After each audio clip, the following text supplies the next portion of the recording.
Hey everyone, तो चलिए आज हम लोग क्लास 11th केमिस्ट्री का आज लेक्चर नंबर 2 होगा हमारा।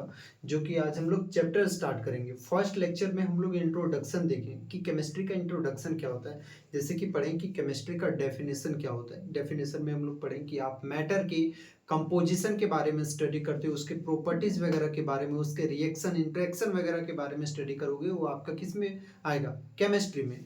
फिर पढ़ें कि केमिस्ट्री को टोटल 3 कैटेगरीज में डिवाइड करा गया है। Physical chemistry, organic, inorganic. Organic chemistry क्या होता है कि आप जिसमें कार्बन के बारे में स्टडी करते हो, कार्बन का प्रॉपर्टी क्या है, कार्बन का रिएक्शन क्या है, वो किसके साथ इंटरेक्ट करता है कार्बन, ये सब चीज़ों के बारे में पढ़ोगे। आपका ऑर्गेनिक केमिस्ट्री के भीतर चला जाएगा। इनऑर्गेनिक केमिस्ट्री क्या होता है? तो पीरियोडिक टेबल, भाई इतना बड़ा जो पीरियोडिक टेबल 118 एलिमेंट्स आपको दिख रहे हैं, उस 118 एलिमेंट्स में कार्बन को छोड़ करके जितने भी एलिमेंट्स हो गए उनके द्वारा जो भी कंपाउंड फॉर्म किए जाते हैं, तो उनके प्रॉपर्टीज के बारे में आप पढ़ोगे। तो वहां पर आपका क्या हो जाएगा? इनऑर्गेनिक केमिस्ट्री हो जाएगा। ठीक उसी प्रकार से जो भी अब आपका मैटर बना, उस मैटर का कुछ प्रिंसिपल होगा, उसके कुछ लॉज होंगे, तो उसके बारे में आप स्टडी करोगे तो आपका जाएगा फिजिकल केमिस्ट्री। फिर मैंने बता रखा था कि फिजिकल केमिस्ट्री में आपका मैं चैप्टर नंबर 1 स्टार्ट करूंगा, जिस चैप्टर का नाम है some basic concept of chemistry. तो अब इस चैप्टर में आते हैं। तो सबसे पहले आप लोगों को एक डेफिनेशन पढ़ना होगा।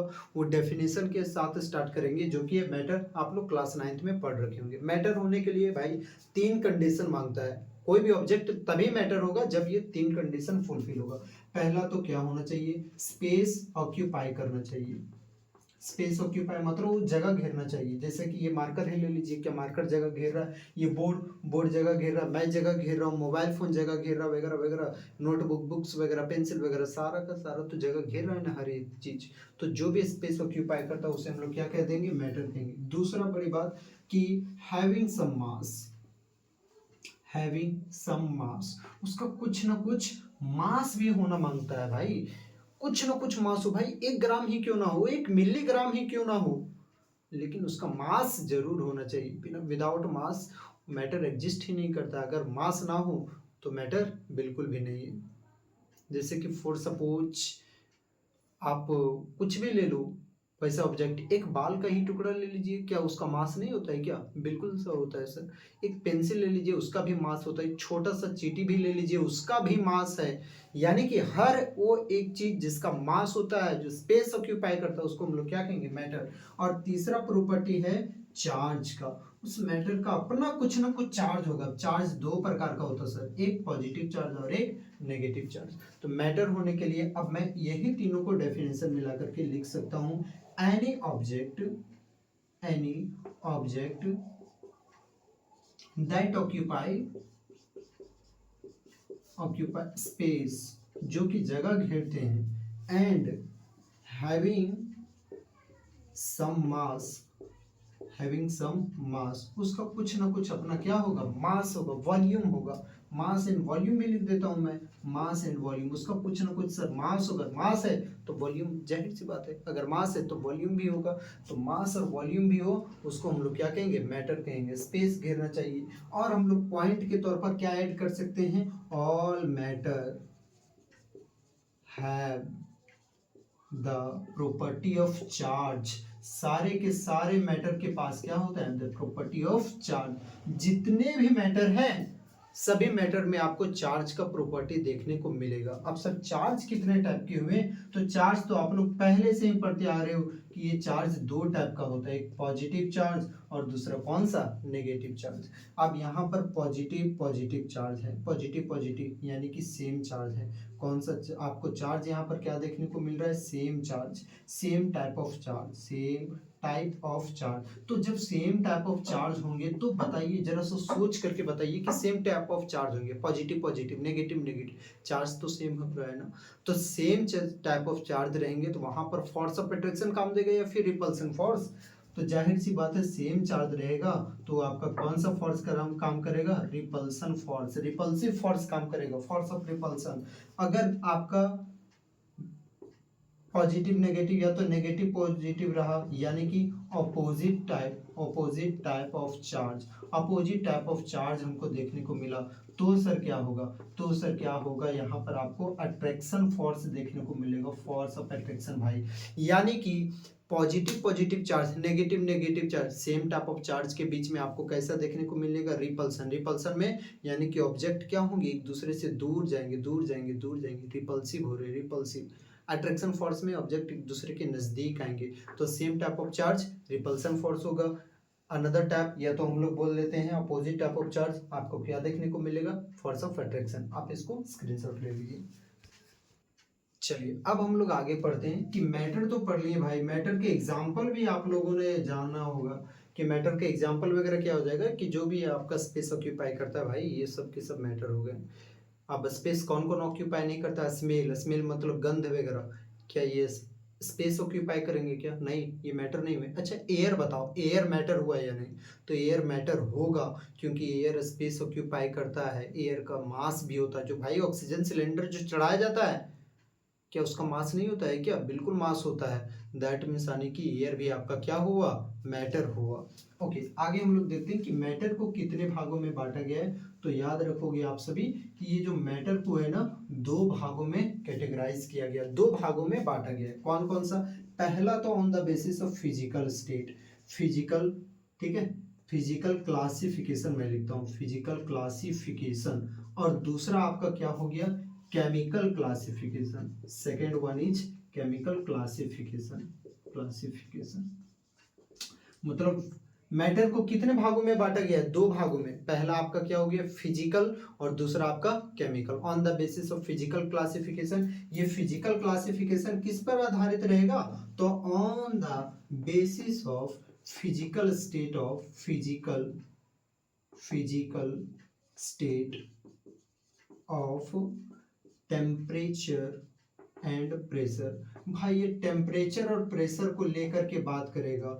Also force of attraction, force of attraction, force of attraction को लेकर के बात करें ना, समझ आइएगा फिजिकल क्लासिफिकेशन हो, वो मैटर का फिजिकल क्लासिफिकेशन अभी आपको क्लियर हो जाएगा। ये फिजिकल क्लासिफिकेशन फर्दर तीन भागों में डिवाइड करा गया है। सॉलिड हो गया आपका, लिक्विड हो गया आपका दूसरा, और तीसरा आपका क्या हो गया, गैस हो गया। अब जरा सा बच्चा यहाँ पर ध्यान से सुनिए, ये सॉलिड के पार्टिकल्स हुए, ये सॉलिड के पार्टिकल एटम हुए, क्योंकि हम लोग जानते हैं कि जो भी चीज, हर एक चीज किससे मिलकर के बना होता है सर, हर एक चीज ना आपका एटम से मिलकर के बना हुआ है। आप लोग बायो में पढ़े होंगे कि जितने भी लिविंग ऑर्गेनिज्म है, वो लिविंग ऑर्गेनिज्म किससे मिलकर के बने हुए हैं, सेल से। बट जितने भी नॉन लिविंग ऑर्गेनिज्म है, जितने भी नॉन लिविंग थिंग्स हैं, वो नॉन लिविंग थिंग्स किससे मिलकर के बने हुए हैं, तो नॉन लिविंग थिंग्स आपका एटम से मिलकर के बना हुआ है। अब ये सॉलिड का एटम हुआ, ये सॉलिड का छोटा छोटा छोटा छोटा ये एटम हो गया। अब मैं इसी प्रकार से लेता हूँ लिक्विड, यहाँ पर ये लिक्विड का एटम हुआ, ये लिक्विड का एटम हुआ,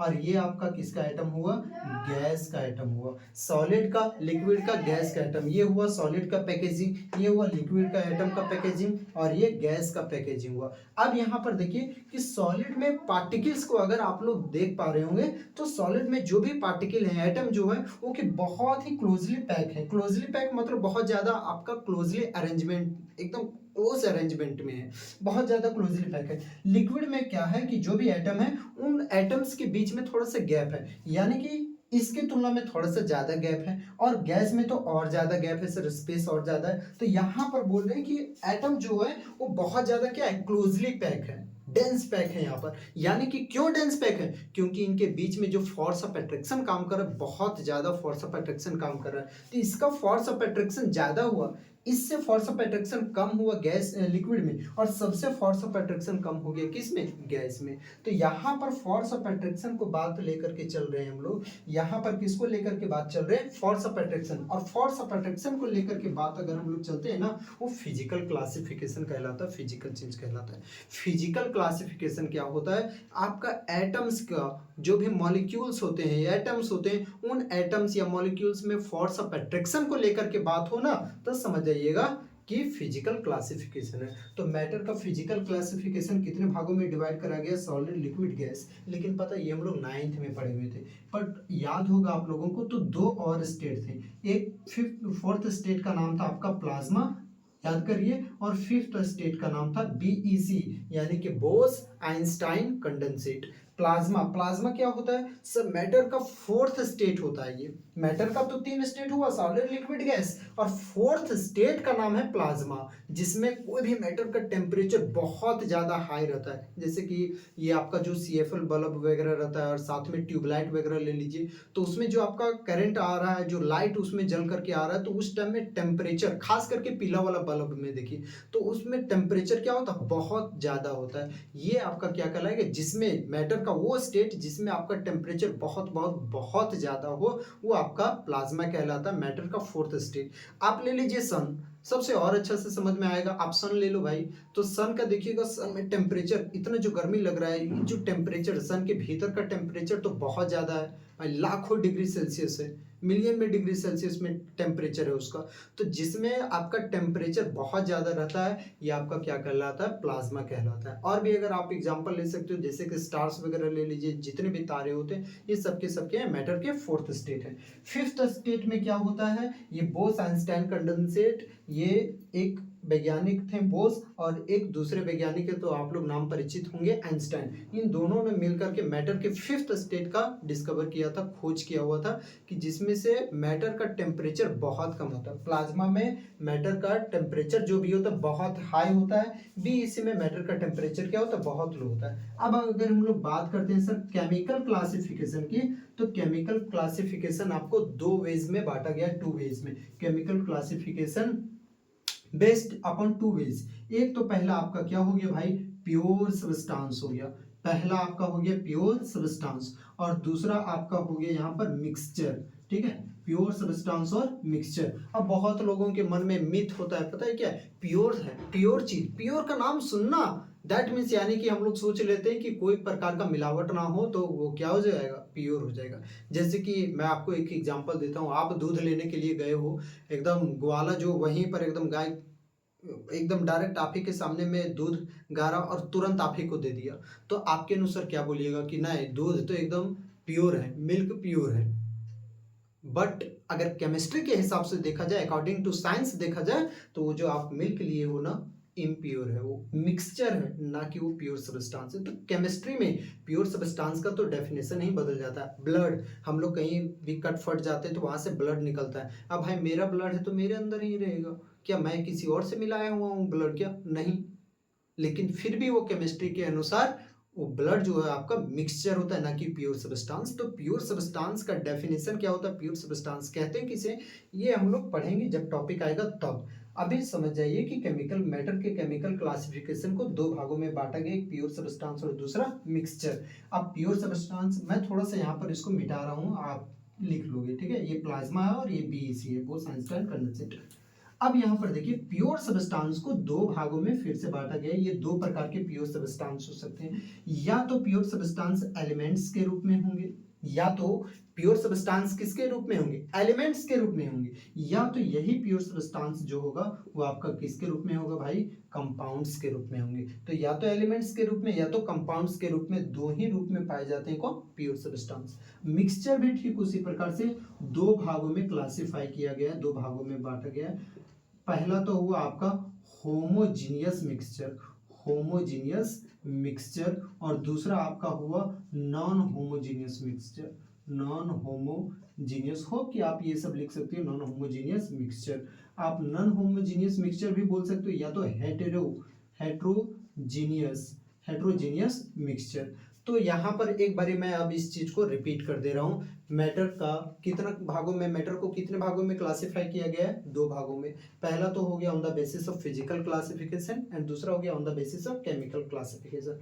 फिजिकल क्लासिफिकेशन किस पर आधारित रहता है? तो on the basis of physical state of matter, matter के फिजिकल स्टेट को लेकर के, या तो हम लोग बोल सकते हैं उसके फोर्स ऑफ अट्रैक्शन को लेकर के। Physical state under going of temperature and pressure, temperature और प्रेशर के आधार पर, ओके। या तो फोर्स ऑफ अट्रैक्शन, जैसे कि यहाँ पर तीन, मेनली तीन भागों में, वैसे होता है इसका पांच क्लासिफिकेशन। पहला क्या हो गया? सॉलिड, दूसरा क्या हो गया? लिक्विड, तीसरा गैस, चौथा का नाम है प्लाज्मा जो कि मैटर का फोर्थ स्टेट है, और पांचवा का नाम है बीईसी, बोन्स आइंस्टाइन कंडेंसेट, जो कि मैटर का फिफ्थ स्टेट है। अब यहाँ पर देखते हैं केमिकल क्लासिफिकेशन को दो भागों में बांटा गया, प्योर सब्सटेंस और मिक्सचर। प्योर सब्सटेंस आपका दो हुआ, एक एलिमेंट्स के रूप में भी प्योर सब्सटेंस हो सकता है, कंपाउंड्स के रूप में। मिक्सचर दो में, एक होमोजीनियस और दूसरा नॉन होमोजीनियस मिक्सचर। ये सब हम लोग डिटेलिंग में पढ़ेंगे। ये जो होता है ना एलिमेंट्स, ये दो रूप में होगा भाई, या तो एटम्स के रूप में होंगे, एलिमेंट्स जो भी होंगे या तो एटम्स के रूप में होंगे या तो कई बार मॉलिक्यूल्स के रूप में होते हैं। जैसे कि देखिए यहाँ पर मैंने लिखा हुआ ऑक्सीजन, या तो मैंने लिखा हुआ, चलिए दूसरा एग्जांपल देते हैं, मेरा फेवरेट सोडियम। चलिए सोडियम मैंने लिखा हुआ है, तो सोडियम में यहाँ पर बताइए क्या इस सोडियम के अलावा कोई और है क्या? क्या इस सोडियम के अलावा, यहाँ पर नहीं है, सोडियम के अलावा क्या इस सोडियम के अलावा यहाँ पर कोई और दूसरा एलिमेंट्स है? नहीं है। तो जो अकेला रहता है, जो बिल्कुल एलोन है, अकेला है, उसको हम लोग क्या कहेंगे? एटम के रूप में। हो किस रूप में? एटम के रूप में। बट O2, तो ये तो एलिमेंट्स हुआ, ऑक्सीजन भी एलिमेंट हुआ, बट O2 लेकिन ये एलिमेंट किस फॉर्म में है? मॉलिक्यूल के फॉर्म में। अगर नहीं समझ में आता होगा तो आगे चल के अभी जब हम लोग का टॉपिक शुरू होगा उस टाइम मैं पूरा क्लियर कर दूंगा। ओके, जिसमें अभी देखिए सॉलिड क्या करना है, लिक्विड क्या करना है, गैस। मैं तीनों का डेफिनेशन बताऊंगा। प्रॉपर्टी भाई आपको खुद से करना है। आप क्लास 9th का बुक ले लो और उसमें से आपको फिजिकल प्रॉपर्टीज ऑफ सॉलिड मिल जाएगा, physical property of liquid, physical property of gas. तो इन तीनों का आपका ये होमवर्क रहा कि इन तीनों का जो भी प्रॉपर्टी होता है वो आप घर से करके आओगे। हम लोग यहाँ से विदाउट टाइम वेस्ट किए हुए, क्योंकि अब फिर वो सभी बताने लगेंगे तो टाइम हमारा काफ़ी ज़्यादा वेस्ट हो जाएगा। केमिकल क्लासिफिकेशन से हम डायरेक्ट चैप्टर को स्टार्ट करेंगे, तब तक आप इसे स्क्रीनशॉट ले लीजिए। चलिए तो अभी हम लोग पढ़ते हैं। जैसे कि मैंने बताया कि मैं तीनों का डेफिनेशन तो बता दूंगा, बट प्रॉपर्टी जो भी होगा वो आपको खुद से करना होगा। अब सॉलिड के बारे में हम लोग पढ़ते हैं, तो क्या लिखेंगे? द मैटर, या तो द ऑब्जेक्ट भी बोल सकते हैं, या फिर द मैटर विच है डेफिनिट। डेफिनिट का मतलब होता है निश्चित, ठीक है। Definite shape, size and volume. वैसा मैटर जिसका definite shape, size and volume, उसका शेप, साइज और वॉल्यूम जो है वो तीनों डेफिनिट रहेगा, यानी कि तीनों को आप बदल नहीं सकते हो। जैसे कि इस मार्कर का है, हम लोग ले लेते हैं उदाहरण, एग्जांपल कंसीडर करते हैं। तो इस मार्कर का जो साइज है, इसका जो शेप है, इस प्रकार से जो शेप आपको दिख रहा है ये, क्या इस शेप को हम लोग चाहेंगे गोल करना, तो क्या शेप होगा गोल? क्या नहीं, क्योंकि इसका शेप जो है वो क्या है? डेफिनिट है। आप जिस डिवाइस में मेरा वीडियो देख रहे हो, फ़ोन में जो देख रहे हो, क्या अगर आप उस फ़ोन को गोल करना चाहोगे या फिर उसके शेप साइज को बदलना चाहोगे, क्या बदलेगा? क्या कभी नहीं बदल सकता है। तो इस चीज़ को हम लोग क्या कहते हैं? सॉलिड कहते हैं। अब याद रखिएगा, it has high intermolecular force, high intermolecular molecular force of attraction. इसका जो इंटरमॉलिक्यूलर फोर्स ऑफ अट्रैक्शन रहेगा बहुत ज़्यादा रहेगा। यानी कि जैसे कि देख लीजिए यहाँ पर चेयर हो गया, आप चेयर रखिए, ठीक है, पेन रखिए, ठीक, पेंसिल वगैरह रख लीजिए, आप ये सब खुद से भी लिख सकते हो, etc एटसेट्रा। यहाँ पर मैं ये कंसीडर कर रहा हूँ, ये मेरे पास कोई ऑब्जेक्ट हो गया, और ये ऑब्जेक्ट भी क्या होंगे? स्मॉल स्मॉल पार्टिकल से मिलकर के बने होंगे। जैसा कि अभी मैंने थोड़ी देर पहले आप लोगों को बताया हुआ था। क्या बताया था मैंने अभी? कि जितने भी नॉन लिविंग थिंग्स होते हैं वो किससे मिलकर के बने होते हैं? तो वो सब मिलकर के बने होते स्मॉल काइंड ऑफ पार्टिकल से, जिसे हम लोग क्या कहते हैं? एटम्स कहते हैं। तो ये हो गया एटम। तो यहाँ पर देखने को मिल रहा बहुत ही जो एटम है वो क्लोजली पैक है। ये जो एटम है, ये जो एटम्स हैं वो क्या है? एटम्स क्लोजली पैक है। ये इनके बीच में डिस्टेंस नहीं है। अब डिस्टेंस नहीं है तो बहुत ज़्यादा क्लोजली पैक है। क्लोजली पैक इस प्रकार से है, तो यानी कि इनके बीच में जो इंटरमॉलिक्यूलर फोर्स ऑफ अट्रैक्शन रहेगा वो बहुत ज़्यादा काम करेगा। ये हो गया आपका सॉलिड का। तो सॉलिड का डेफिनेशन क्या होता है? कि जिसका definite shape, size and volume रहेगा, आप उसके शेप, साइज, वॉल्यूम को ना बदल सको, उसे हम लोग क्या कहते हैं? सॉलिड कहते हैं। ठीक, उसी प्रकार से अब हम लोग पढ़ते हैं लिक्विड के बारे में। लिक्विड क्या होता है? तो लिक्विड में हम लोग क्या लिखेंगे? The matter which have, pause करना, चलिए, तो the matter which have definite volume, definite volume, जिसका वॉल्यूम तो डेफिनिट रहेगा but not definite shape and size, shape and size, ये थोड़ा सा अच्छे से समझ लीजिए। वॉल्यूम क्या रहेगा, वॉल्यूम तो फिक्स रहेगा, फिक्स वॉल्यूम रहेगा। जैसे कि आप उदाहरण लो तो 1 लीटर 1 लीटर वाटर ले लीजिए, 1 लीटर अगर आप पानी लेते हो तो 1 लीटर पानी को आप दूसरे जैसे कि बोतल में रखे हुए हैं, तो जितना दूर आ रहा है 1 लीटर पानी उस बोतल में लिया, तो उस 1 लीटर पानी को अगर हम दूसरे कंटेनर में रखेंगे तो क्या वो कम हो जाएगा क्या, या फिर क्या ज़्यादा हो जाएगा क्या, नहीं, उसका तो क्वांटिटी वही रहेगा ना। तो यानी कि उसका वॉल्यूम कभी भी चेंज नहीं होता, जितने भी लिक्विड होते हैं उसका वॉल्यूम चेंज नहीं होता, बट हाँ उसका शेप बदल सकता है, उसका साइज बदल सकता है। अब फ़ोन को अगर आप हाथ में रखोगे तो भी उसका शेप रेक्टेंगल के शेप में ही रहेगा, फ़ोन को अगर आप टेबल पर भी रखोगे तो भी फ़ोन का शेप आपका रेक्टेंगल में ही रहेगा, फ़ोन को अगर आप बेड के ऊपर में रखोगे तो भी इसका शेप रेक्टेंगल ही रहेगा। लेकिन यही चीज़ को अगर वाटर को अगर आप बर्तन में जैसे कि कोई थाली में रखेंगे तो थाली के शेप का हो जाएगा, ठीक है। अगर वही पानी को अगर आप लोटा में रखेंगे तो लोटा के शेप का हो जाएगा, वही पानी को अगर आप बोतल में रखेंगे तो बोतल के शेप का हो जाएगा। तो मतलब उसका शेप फिक्स नहीं होता है, बट वॉल्यूम फिक्स होता है। अगर 1 लीटर पानी है तो वो 1 लीटर जिस जिस बर्तन में आप रखोगे वो हर एक बर्तन में 1 1 लीटर आते जाएगा। ओके, तो यानी कि लिक्विड का डेफिनेट वॉल्यूम होता है, वॉल्यूम तो फिक्स रहेगा भाई, वॉल्यूम के साथ में कोई भी बदलाव नहीं होता है, but not definite shape and size, लेकिन उसका शेप और साइज बदलता नहीं है। जैसे कि यहाँ पर मैंने आपको एग्जांपल बता दिया, लेकिन इसमें याद रखिएगा कि intermolecular force of attraction solid के कंपैरिजन में क्या रहेगा, यहाँ पर थोड़ा सा कम रहेगा। जैसे कि यहाँ पर मेरे पास एक मैटर है और यहाँ पर इसका ये अरेंजमेंट हो गया पार्टिकल्स का, एटम्स का अरेंजमेंट हो गया ये यहाँ पर कुछ इस प्रकार से। तो हम लोग देख सकते हैं कि इन एटम्स के बीच में इन एटम्स के बीच में आपको क्या देखने को मिल रहा होगा, खाली जगह, थोड़ा सा गैप देखने को मिल रहा होगा। इससे क्या नजर आया, गैप देखने को मिल रहा, मतलब वहां पर सॉलिड वाला में हमको गैप देखने को नहीं मिल रहा था, क्लोजली पैक थे, यानी कि उसमें इंटरमॉलिक्यूलर फोर्स ऑफ अट्रैक्शन ज्यादा था, जबकि इसमें इंटरमॉलिक्यूलर फोर्स ऑफ अट्रैक्शन कम था। याद रखिएगा, force of attraction, force of जो अट्रैक्शन होता है, फोर्स ऑफ अट्रैक्शन वो इनवर्सली प्रोपोर्शनल होता है। वो किसका इनवर्सली प्रोपोर्शनल होता है, स्पेस का होता है, स्पेस बिटवीन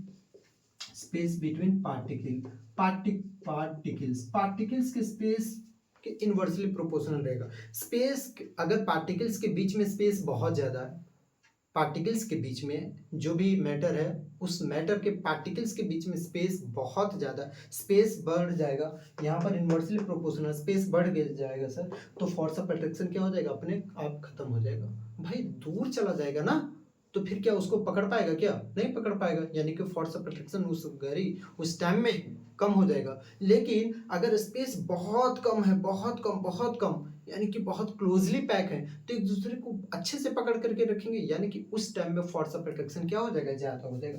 तो ये फोर्स ऑफ अट्रैक्शन उस पार्टिकल के स्पेस के इनवर्सली प्रोपोर्शनल होता है। अगर यहाँ पर स्पेस कम रहा तो आपका फोर्स ऑफ अट्रैक्शन क्या हो जाएगा, ज्यादा हो जाएगा। स्पेस ज्यादा रहेगा तो फोर्स ऑफ अट्रैक्शन क्या हो जाएगा, कम हो जाएगा। ये लिक्विड का हो गया। ओके, अब हम लोग गैस के बारे में पढ़ेंगे, इसको आप जल्दी से उतार लो। अब गैस के बारे में पढ़ते हैं, तो इसमें क्या होगा, द सब्सटेंस विच है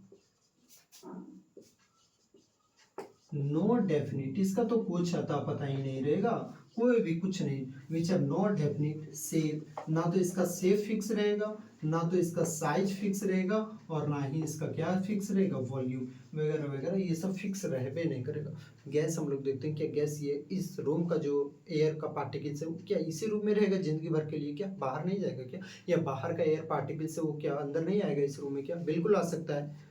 तो इसका ना तो आपका शेप फिक्स होता है, ना तो साइज, और ना तो वॉल्यूम फिक्स होते हैं। इसमें आपको यहाँ पर यहाँ है, तो ये मॉलिक्यूल इधर आया, ये मॉलिक्यूल उधर गया, ये एटम वगैरह ये क्या करते रहेंगे, इसमें काइनेटिक एनर्जी, जो काइनेटिक एनर्जी रहेगा वो बहुत ज़्यादा रहता है। जबकि सॉलिड वाला अगर हम लोग लेते हैं, सॉलिड का एग्जांपल लेते हैं, तो सॉलिड के एटम काफ़ी ज़्यादा क्लोजली पैक रहते हैं, तो इसमें आपको काइनेटिक एनर्जी क्या मिलेगा, जो काइनेटिक एनर्जी रहेगा बहुत कम देखने को मिलेगा। और आप ले लीजिए लिक्विड, और लिक्विड वाला में थोड़ा सा आपको काइनेटिक एनर्जी ज़्यादा देखने को मिलेगा इन कंपैरिजन ऑफ सॉलिड। ये आपका किसका एग्जांपल हो गया, सॉलिड का, ये आपका किसका एग्जांपल हो गया, लिक्विड का, और ये एग्जांपल किसका हो गया, गैस का। तो गैस में आपको यहाँ पर स्पेस, अगर आप यहाँ पर कंसीडर करें, इस पिक्चर में अगर आप गौर से देखें तो इस गैस वाले में जो एटम्स हैं, यहाँ पर जो भी मॉलिक्यूल्स हैं, उनके बीच में स्पेस काफ़ी ज़्यादा है। अब सर अभी मैंने जस्ट बताया हुआ था आप लोगों को भाई कि स्पेस ज़्यादा रहेगा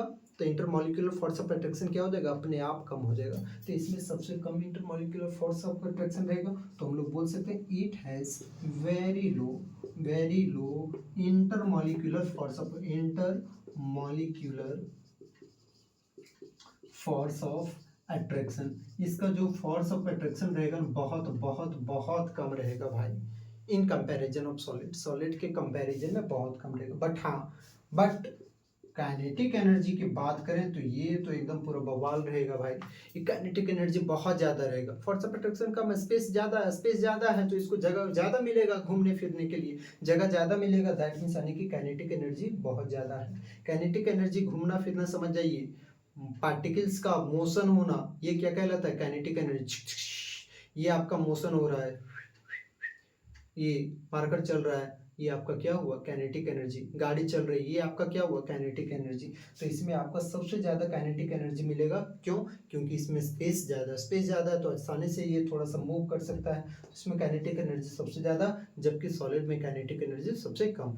स्पेस इसमें सबसे ज़्यादा, स्पेस इसमें सबसे कम। सॉलिड में हम लोग फिर क्या बोल सकते हैं कि इंटरमॉलिक्यूलर फोर्स ऑफ अट्रैक्शन सबसे ज़्यादा रहेगा, जबकि इसका जो गैस का रहेगा इंटरमॉलिक्यूलर फोर्स ऑफ अट्रैक्शन सबसे कम। अब सॉलिड का प्रॉपर्टी, लिक्विड का प्रॉपर्टी, गैस का प्रॉपर्टी, ये आपको खुद से तैयार करना है। मैंने डेफिनेशन बता दिया है, एक दो अंतर भी बता दिया प्रॉपर्टी में। अब हम लोग पढ़ेंगे केमिकल क्लासिफिकेशन ऑफ मैटर। यहाँ से आप लोग अच्छे से पढ़ते जाइए, ये चैप्टर अच्छा लगेगा।